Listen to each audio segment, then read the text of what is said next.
A'udzu billahi minasyaitonir rajim. Bismillahirrahmanirrahim. Allahumma shalli ala sayyidina Muhammadin abdika wa rasulika nabiyil ummi wa ala alihi washabihi wasallim. Alhamdulillah wa syukurlah, berjumpa lagi dalam kajian Mahkamah Institut. Kali ini kita akan membahas tentang politik yang diterapkan oleh para wali songo pada abad ke-16 Masehi, 15 Masehi. Jadi Wali Songo adalah penyebar Islam dan penegak din Islam di Pulau Jawa yang generasi pertama. Kita bisa melihat para Wali Songo ini menyebar dari timur Jawa sampai baratnya Jawa. Di timur Jawa, ketika para Wali Songo ini datang, ada Maulana Malik Ibrahim di Gresik, ada Sunan Bonang di Tuban, ada Sunan Ampel di Surabaya, Sunan Giri di Gresik, dan lain-lainnya. Mereka ketika datang itu bukanlah menghadapi hutan belantara, tapi mereka menghadapi kekuasaan yang sudah established. Kekuasaan apa yang mereka hadapi? Kekuasaan dari kerajaan Majapahit. Jadi kerajaan Majapahit ketika itu masih posisinya established, tapi menjelang dalam keruntuhan. Karena sudah terjadi banyaknya kemaksiatan, para pendeta-pendeta Majapahit, biksu-biksu Hindu tidak lagi mampu menghalau kemaksiatan yang berkembang di tatanan masyarakat. Jadi hukum yang hidup ketika itu, hukum yang eksis ketika para Wali Songo itu datang, tentulah hukum Majapahit. Bagaimana hukum Majapahit itu? Hukum Majapahit itu adalah tunduk kepada kitabnya. Mereka mengikuti pada aturan tradisional dari kitab yang berlaku di negeri Majapahit. Nah, ketika para Wali Songo itu datang, mereka menyebarkan Islam dengan pola tasawuf, dengan memperkenalkan tasawuf. Karena dengan tasawuf lah maka Islam dengan mudah diterima di negeri Jawa. Karena dengan tasawuf maka pendekatan tentang kebatinan, batinnya ini kemudian diluruskan. Karena masyarakat Jawa sudah mengenal ilmu kebatinan sebelumnya, mulai dari tradisi Hindu, Buddha, dan bahkan kejawen. Kemudian para Wali Songo meluruskan dari penyimpangan-penyimpangan ilmu kebatinan itu, sehingga kemudian mengarah kepada Allah Subhanahu wa Ta'ala semata. Tidak lagi mengarah kepada hal-hal yang sifatnya yang bukan selain Allah. Nah, dakwah tasawuf ini tentu kemudian memantik banyaknya murid yang datang.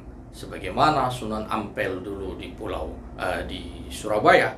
Sunan Ampel sengaja diundang khusus oleh Ratu Majapahit karena beliau kenal dengan Raja Negeri Campa, yang dalam hal ini kita kenal juga dengan Kedah.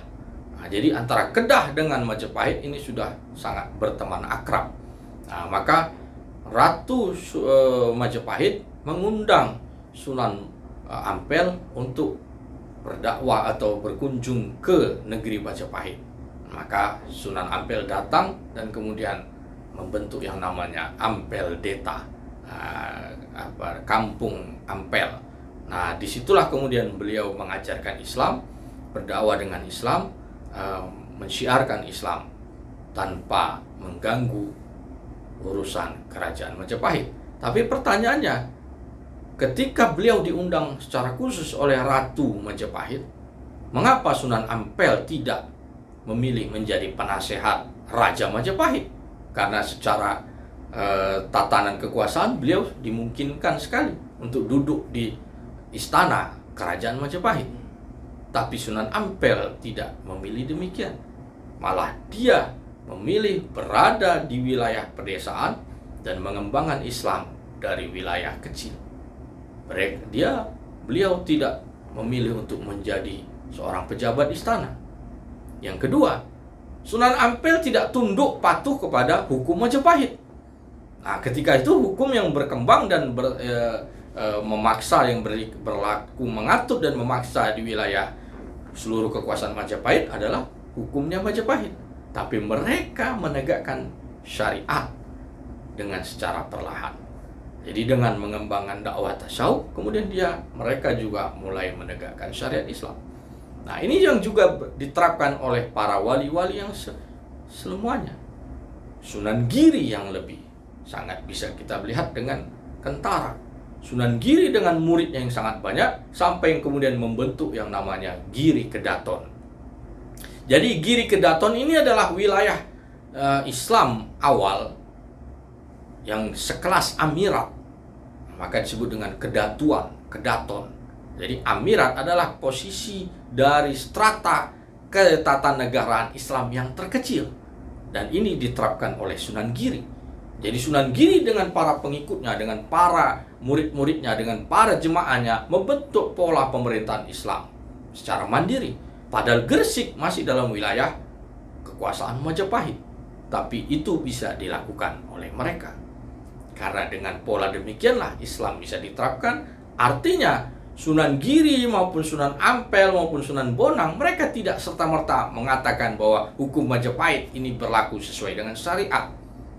Mereka tidak berpandangan demikian, dan mereka tidak pernah berlaku demikian. Mereka tidak pernah mengislamisasi hukum syariat, tidak pernah mengislamisasi hukum Majapahit sehingga seolah-olah sudah sesuai dengan syariat. Maka karena mereka sudah tegas mana syariat, mana yang bukan syariat. Begitu juga dengan Sunan Bonang di Tuban. Walaupun dia sangat dekat dengan Adipati Tuban, tapi beliau dengan tegas mengatakan bahwa Islam adalah Islam. Maka kita tidak bisa mengislamisasi hukum Majapahit. Jadi inilah politik yang dulu diterapkan oleh para wali songo. Mereka tidak duduk di singgasana istana Majapahit. Mereka tidak tunduk untuk mengislamisasi hukum Majapahit, yang notabene adalah hukum kufar. Begitu juga di wilayah baratnya Jawa, di mana Sunan Syarif Hidayatullah, beliau adalah cucu dari Prabu Siliwangi.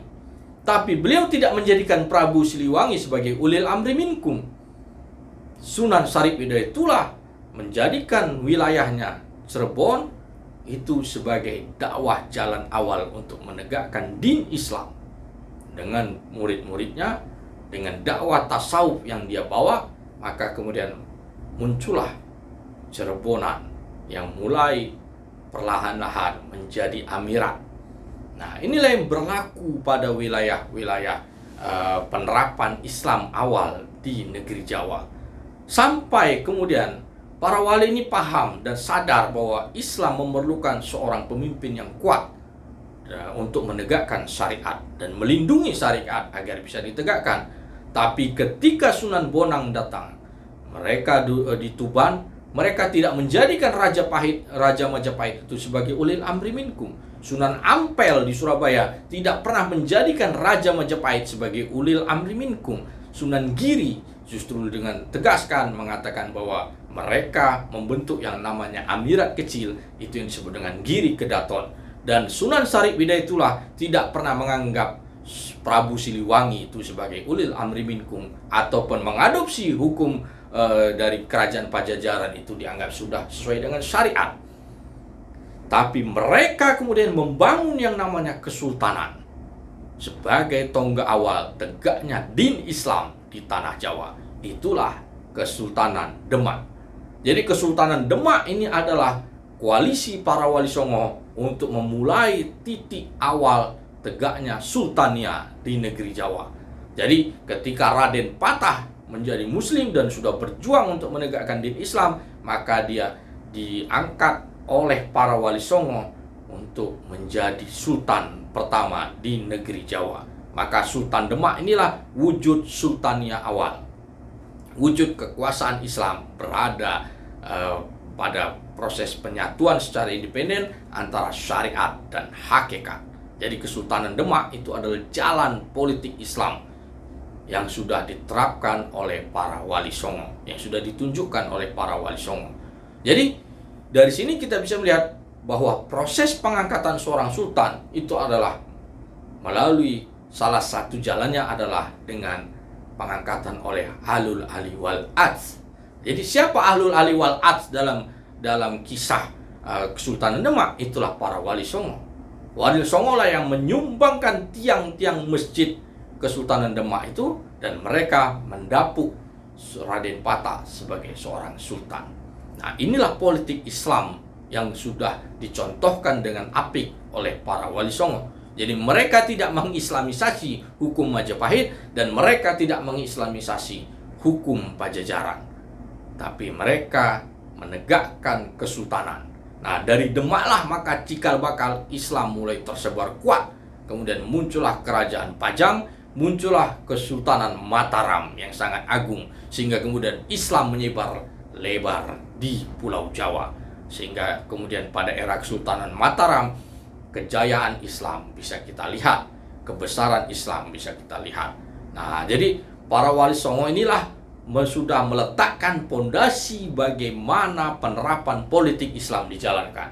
Artinya, ketika din Islam belum hadir secara utuh, maka kita tidak bisa mengatakan bahwa pemimpin yang ada itu sebagai ulil amri minkum. Karena Sunan Bonang tidak pernah menerapkan demikian.